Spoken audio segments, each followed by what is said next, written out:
Alors, on va rester justement, on va parler de la recherche concernant le Téléthon, parce que du côté de la science, Laurence Beauvillard nous emmène ce matin au Généthon, le centre de recherche du Téléthon, vous le savez, pour nous parler d'une nouvelle thérapie génique. Alors, la thérapie génique, on en parle souvent, mais celle-ci, elle utilise des ciseaux moléculaires. Explication, Laurence. Il y a 3 ans, 2 chercheuses, une américaine et une française, ont découvert une technique, une mécanique moléculaire révolutionnaire. Des ciseaux qui permettent de découper l'ADN et de le réparer. Des milliers de chercheurs travaillent dans le monde grâce à cette technique, le CRISPR-Cas9. Et ici, au laboratoire du Généton du Téléthon, un spécialiste européen est venu travailler sur une maladie, la myopathie de Duchenne, qui atteint 3500 petits garçons chaque année.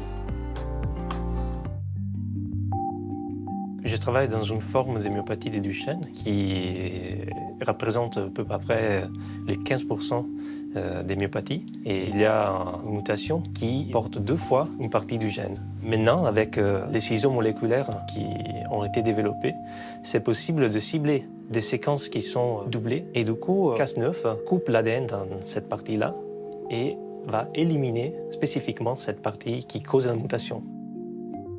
Lorsqu'une bactérie est attaquée par un virus, elle possède un mécanisme qui isole l'ADN du virus, des sortes de ciseaux qui le découpent et le neutralisent. Ce sont ces ciseaux nommés CRISPR-Cas9 qui ont été détournés et ont permis de découper cette fois-ci de l'ADN de cellules.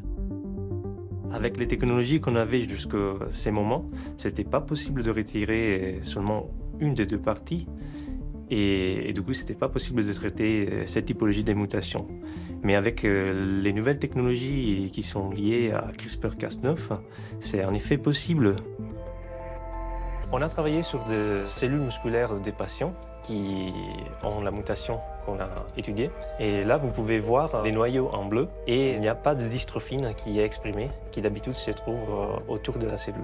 Après traitement avec les ciseaux moléculaires, on voit dans les mêmes cellules qu'on a la fabrication de la protéine qui protège la fibre musculaire, les cellules du muscle, pendant la contraction.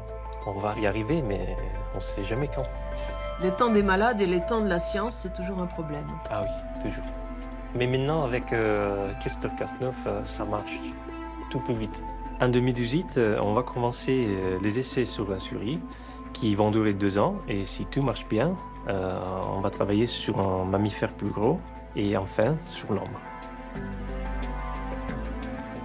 Grâce à la découverte de ces ciseaux moléculaires, on peut espérer que le temps des malades devienne celui des chercheurs. C'est pour cette raison qu'il faut soutenir la recherche.